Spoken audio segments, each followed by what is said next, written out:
Hello and welcome to this R² Studio special video with me, Paul Dalton. And me, Tom Quayle. And this is one of what we hope is going to be an ongoing series, our top 10 lists.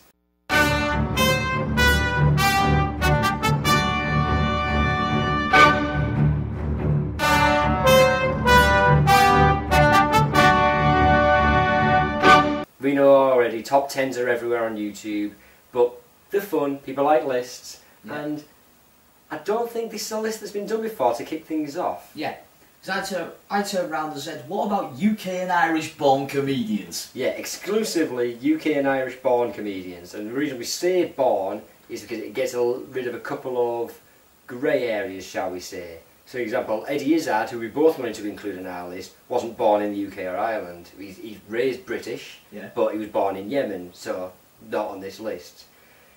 So that's just one thing. We love Eddie Izzard, but it doesn't meet the criteria. If it was just because when you say UK or Irish, were they born here, were they raised here?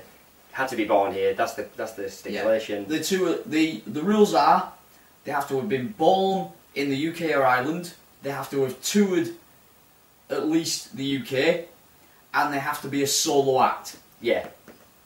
So no Eric Morecambe's, no Roddy Corbett's. Yeah, exactly. No Hugh Dennis. Yeah. You know, things like that. You know, three of our favourites, but you know, no solo tours. So, right. We each made a list. How this going to work? We each made a list of 10 because we thought we'd do a top 10. So we thought, think of 10 each and compare the list. We had 7 that matched each other. Okay, so whether that means these are all really good or we've got a very similar sense of humour, maybe a lot from column A, a lot from column B. So it's got, these aren't in any particular order right now anyway. So going down the list, the ones that we both had, we had Ed Byrne, we had Darrow, actually we'll go a little bit into Ed Byrne, Irish comedian. He's been known for doing Live at the Apollo and guest appearing on things like Mock the Week.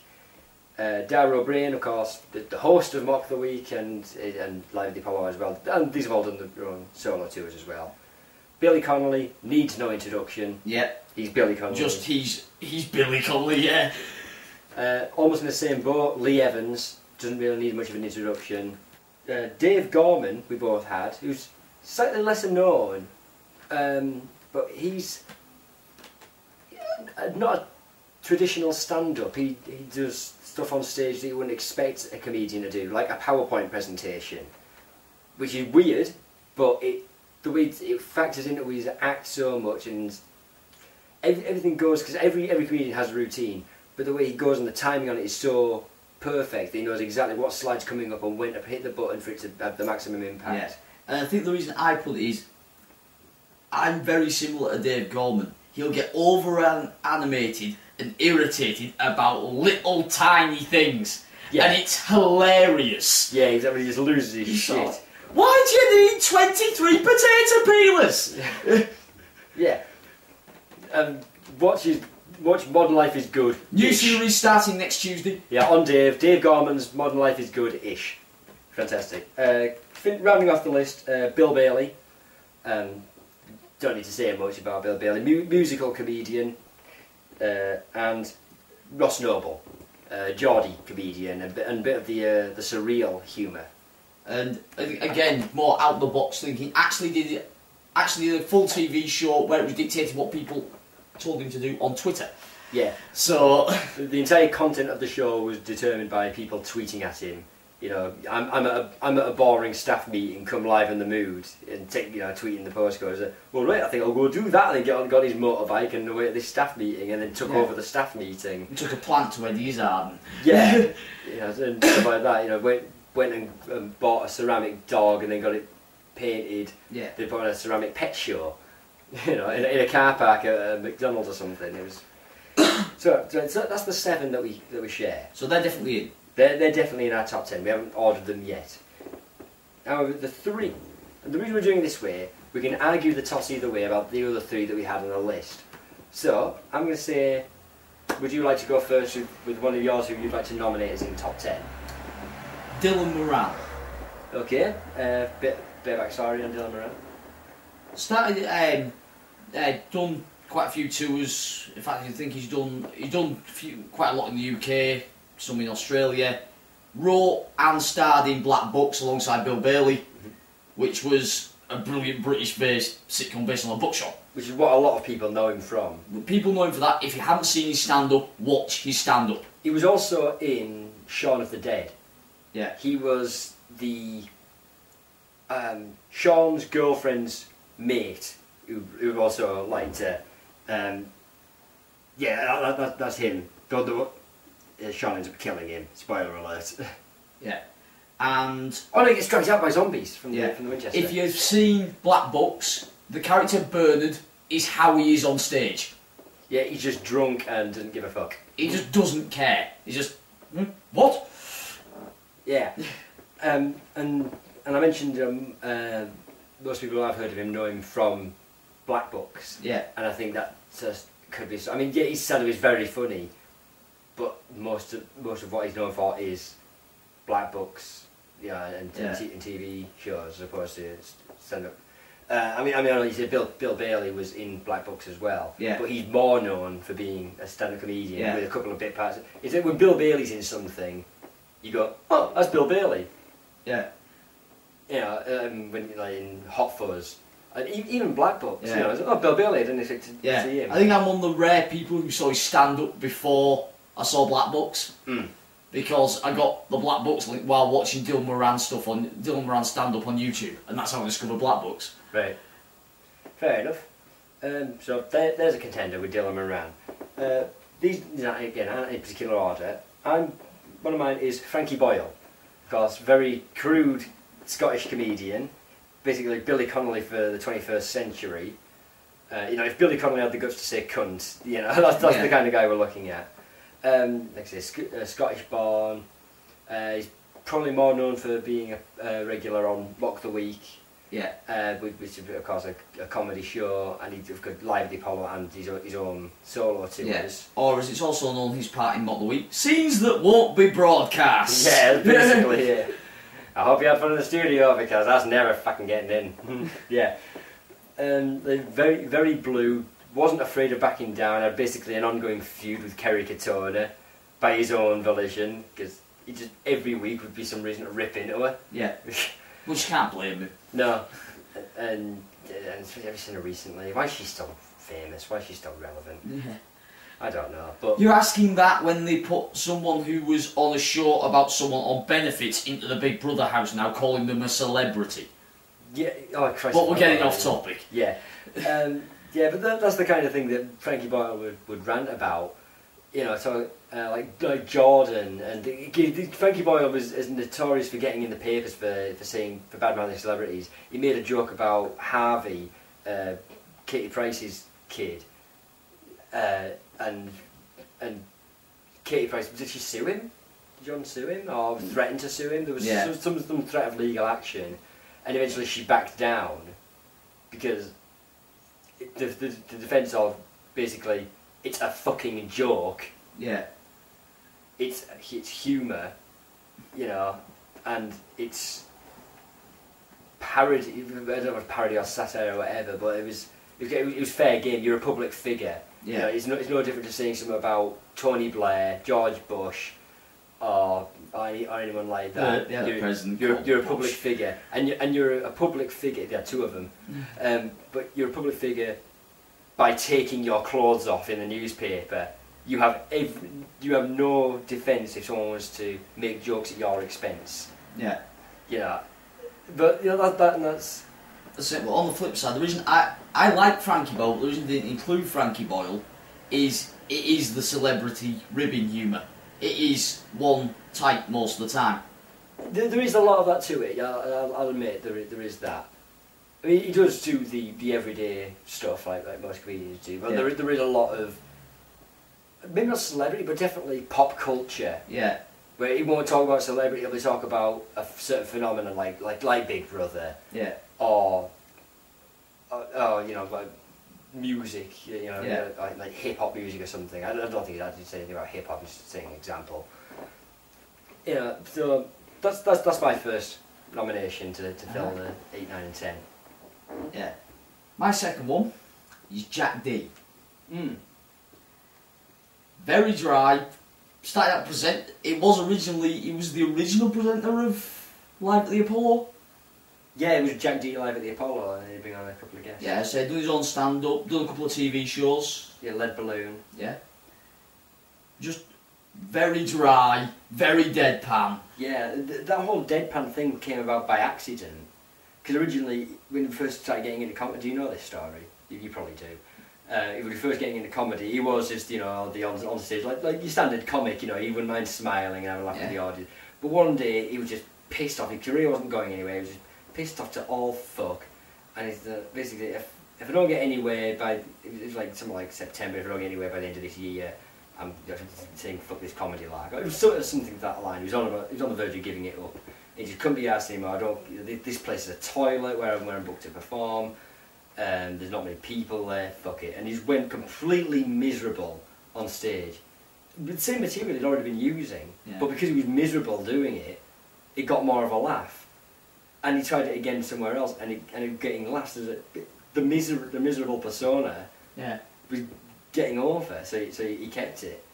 Yeah, and that's you know, basically it was a success to that one miserable night where he'd about given up on comedy. Yeah. You know.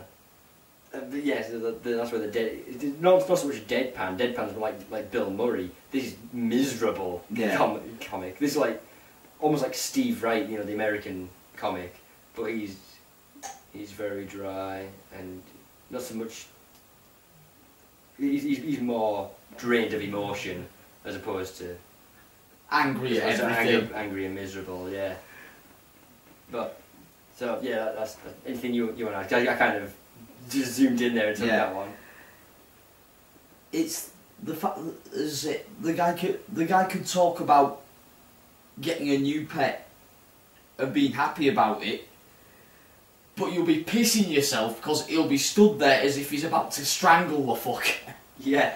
It's it's not to the extreme of like a Lee Evans or anything like that, but it's the facials. It's basically like Lee Evans is the very manic, hyperkinetic. Jack D's the other side of the spectrum. Yeah, he's polar opposite, but it works. Yeah, I'd like to see him do a double act, that'd be great. Yeah. So that's Jack D. Next on my list, I had Ricky Gervais. No, I didn't, but I may as well say it now because I've said it. So yeah, Ricky Gervais. And you made the point to me, maybe people... Exactly. The point I'd make about Ricky Gervais is exactly the same point you made about Dylan Moran. It's not the first thing people know him for. Yes and no. See, a lot of these movie roles and TV roles, you know, things like Derek, a lot of people look at them like they're a vanity project. It's this stand-up comedian trying to get into acting. Like his movies, you know, like the mention of Lying and Ghost Town, didn't do too well at the box office. I mean, they did respectable numbers, but they weren't a big draw because there's this guy who isn't known for being an actor. He's known for his comedy and the podcast, the Ricky Gervais Show podcast, because he started as a radio host. And when he got a bit of fame behind him, went back to doing the podcast with Carl Pilkington and Stephen Merchant. And that really boosted him up in people's things. So I can understand he's not... People don't necessarily think of the movies, but they might not necessarily think of the comedy. They think of the podcast and the Ricky Gervais Show that came from it. Yeah. However, I will say this, and I forgot to mention this about Frankie Boyle as well. His comedy is far-reaching enough. It was included in video games. In Ricky Gervais' case, GTA 4, and in Frankie Boyle's case, GTA 5. You watch TV in GTA, and you know, it's little 5-10 minute programs, as it were, and they just keep going and going and going. And there's a Ricky Gervais routine on in GTA 4, and he's talk about it's the routine from Animals, I believe it is, where he's on about the Falklands War, and that was like the ranged war, and it was the equivalent of holding a midget at arm's length and kicking him in the knackers while all his punches misses because they can only shoot 9 miles and we can shoot 15. Yeah, and Frankie Boyle was in GTA 5. I can't remember. I haven't played GTA 5. I saw a clip of it. It was one of these things like someone in the audience has heckled him, and he did one of Frankie Boyle's classic. That's another thing Frankie Boyle's known for, being ruthless to the audience, whether they're heckling or not. But I've covered Frankie Boyle already. Yeah. So yeah, far-reaching enough to be included in a video game. Yeah. The other point I make about Ricky Gervais is like, you know, the like you say about with Carl Pilkington and Stephen Merchant. To me, Carl Pilkington's the funny one. He may, I mean, they say idiot abroad and everything like that. The guy's a fucking genius because he just observes. It's very similar to Dave Gobb. Just observes things, and it's funny as. He observes things in a kind of slightly tilted way to the rest of to most of the world. Yeah. Looks at things backwards, but I can look at things backwards. Oh yeah, but also he makes good points, but he can't phrase them very well. I mean, and on the Ricky Gervais show and the podcast, Ricky a lot of times plays it up for comedic effect where he can't. Come on, Ricky, you know what the point Carl's trying to get across, but he harps on the way he phrased it for comedic effect to try and see if Carl can explain it himself, and he'll end up making it worse. And Ricky knows he's going to make it worse. Yeah. So you can either have, well, that's not quite right, but I know what you're trying to say, and then that'd be it. Or you can, hang on, what are you talking about? Say that again. What are you talking? And get another 5 minutes of content out of it, and it's not just repeating it. It's Carl trying to explain it. You know, so he has got a comedic mind, but I agree with his humour or stance or anything. The one out of the three, I think. I mean, you know my opinion. You'll put it this way: it's an opinion not going to change because the guy just annoys me. And when someone annoys me, you don't change my opinion that quick. Doug Walker, Noah Fielding, and of course Stephen Merchant. Yeah, you think he's the hanger-on, which is weird because Carl Pilkington out of the three is the hanger-on, and he's the one that you like. But put it this way, I never got into The Office. The Office are extras now. No. Exactly. But we're talking about Ricky Gervais. Yeah. Your third choice. Lee Mack. Lee Mack, yeah. Same argument. I'm gonna say for Dylan Moran, and you said for Ricky. People may not know him more for his comedy. I was first introduced to Lee Mack through the Not Going Out TV show. Yeah. I didn't know who he was. It was just a TV show that was on one night. And then, you know, a year or so later, I saw he had a DVD out at Christmas. Every comedian's got a DVD out at Christmas. Yeah. And I was like, oh right, he's doing stand-up. No, he was doing the stand-up before Not Going Out. That's how he got the Not Going Out gig. Yeah. And I think it's the same with a lot of people. I mean, he's done Live at the Apollo, he's done QI. Yeah. You know. And again, it's that different look at things. He can take the simplest everyday thing and make it stupidly funny. Yeah. You know, he can either make you cry with laughter, or if you get stuck into that kind of thing, he can frustrate the bollocks off you. Yeah. And put it this way, all good comedians should be able to do that. Yeah. They'd be kind of, you'd like to go for a pint with them, but you wouldn't want them around your house because they'll annoy the piss out of you. Yeah. Yeah. Yeah, so Lee Mack, he is, like I say, he's a very funny comedian, but I think it's the same argument for Dylan Moran and Ricky Gervais. I think more people know him more for his TV than his stand-up. The last one I had on my list was Jasper Carrott. Which who was a last minute. I've got to say, why the feck didn't I think of that one? Yeah, because you kind of, I mean, I've known Jasper Carrott for years. I've known nothing actually, I don't know him. But you probably got me. I saw bits and bobs, you know, like bits of canned carrot and the trial of Jasper Carrott. Until I showed you Jasper Carrott unrecorded.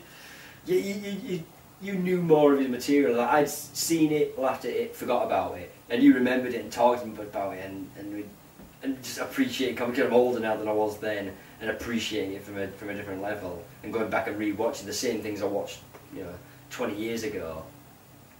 But now I've got more appreciation for comedy, and some of the stuff he's talking about, because he's not blue or crude. He's pretty family friendly, Jasper Carrott. Yeah.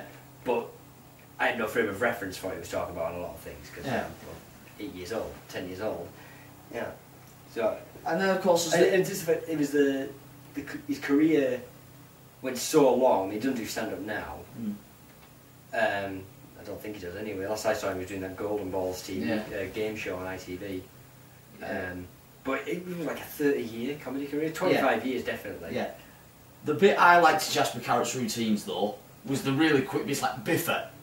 Yeah. What about the dog?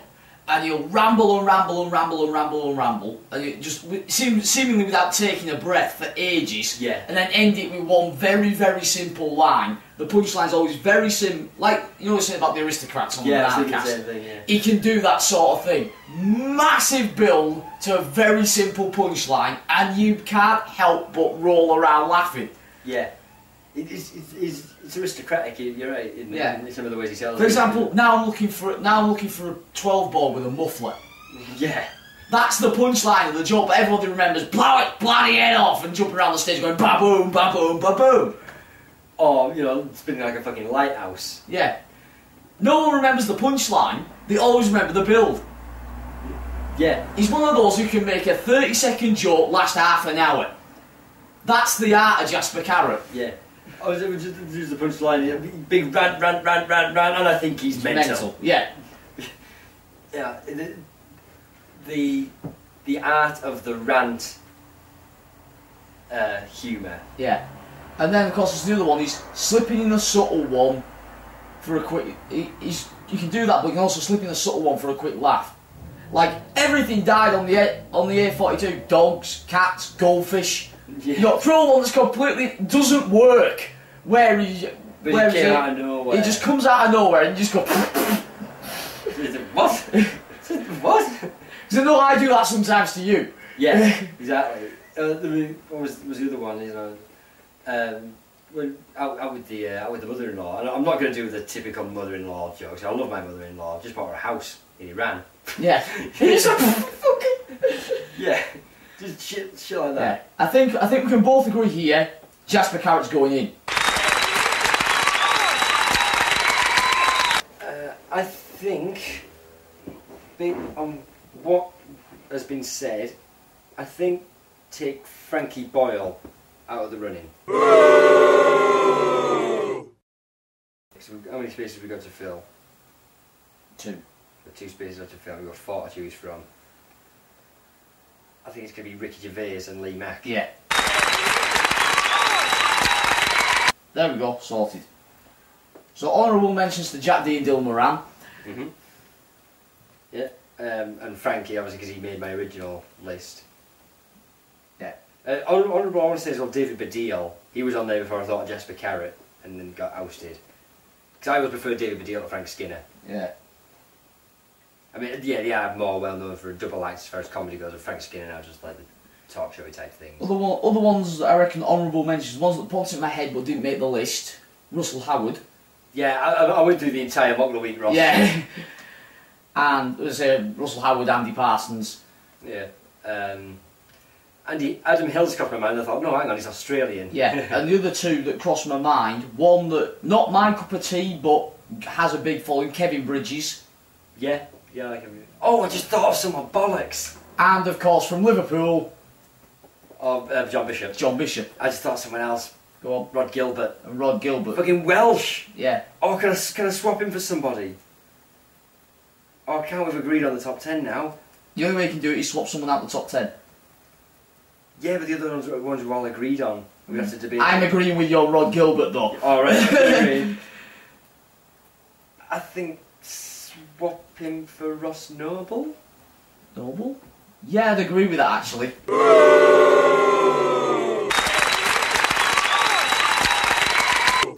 I was going to say Ed Byrne, because I thought we've got Ed and Dara in there, but the different styles. Ed's more whimsy. Yeah. Ross Noble swap for Rod Gilbert. Sorry, Ross, very honourable mention. Yeah, you were right. You're 11, damn it! Oh. And the reason he popped into my head, because I was watching something from Nerd Cubed, one of those other Let's Play things. Yeah. Playing Inikune, this Japanese role-playing game. And Rod Gilbert is a voice in it. Think of basically like... You know in Pokemon, Ash is always running around with Pikachu by his side? Yeah. Think if Rod Gilbert was the voice of Pikachu. Right.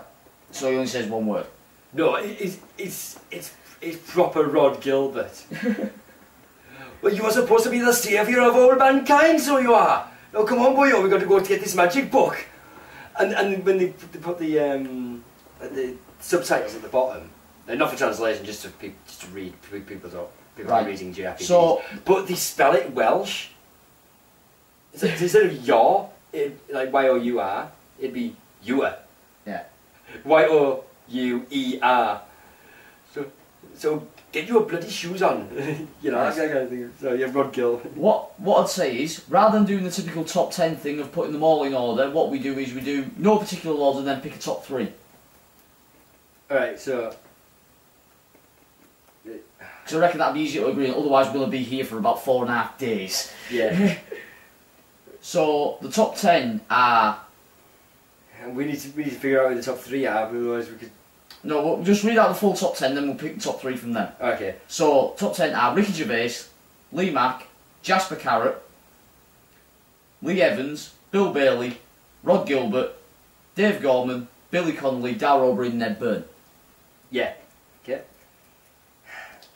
I've got my top 3. I think I do as well. Just out of sheer span of the career. And No, we'll go from 3, I think, because I think you're thinking the same thing I am. I'm not putting him in the order, I'm just thinking what has to be in the top 3. And he has to be in because of the sheer scope of his career and Well, I've fan got base him in and order, everything. is what I was thinking. Billy Connolly's in my top 3. Yes, he's in mine as well. Right, my next entry in the top 3, just because of the sheer following he has, is Lee Evans. Out of what we've got, yeah, I can agree with that, yeah. Yeah, I was going up and down the list, yeah, Lee Evans. So we've done length, we've done Score. scope, like as in like the amount of fans he's got, like selling out Wembley, which I think there's one other on that list who's managed to do it. And I think the other thing we go for is outside the box. Yeah, I mean, there's a few, I mean, you've got Rod Gilbert's quite outside the box, as was Ross Renault before we knocked him off the list. And Dave Gorman's fairly outside the box. Yeah. But there's one glaring name. Yeah. And And put it this way, we're going to say 1, 2, 3, Bill Bailey. There we go, that's the top 3. Coincidentally, the other one that has sold out Wembley. Yeah. There's on this list anyway. Yeah. Yeah. So your top 3 are Bill Bailey, Lee Evans and Billy Connolly. I think I'd put them in that order. 3 to 1. Billy Connolly. Bill Bailey, Lee Evans, Billy Connolly. Yeah. I'm good with that because Bill Bailey's not everyone's cup of tea. Yeah. Lee Evans is more of a general appeal. Yeah, so there you go. It's Bill Bailey at 3 It's Lee Evans at 2. and Billy Connolly at 1. And then lunch at 12. Sorry, bad joke. That's why I'm not a stand-up comedian and these guys are. So, do you... Colin just throws everything in the sentences, cabbages. Yeah. Do you agree with our list? Did we miss off anyone glaring? Like you said, we just thought last minute, Rod Gilbert. You know, I'd have been kicking myself, we'd have stopped recording, and I'd just went, oh my god. Yeah. So, let us know in the comments. Tell us what you think. Give us your own top 10 list. We'd love to hear what your opinions are. So you can, like I said, leave us comments below or email staff@r-squared.co.uk. You can get us on Twitter @Smurfenstein, @AAR_TQ, and @R_squared studio. That enough plug-in? That's quite a lot of guff. Might have to write all that down there because even I don't remember what you said first. I'll do a scrolling credit, it'd be right. Right. Alright, toodles.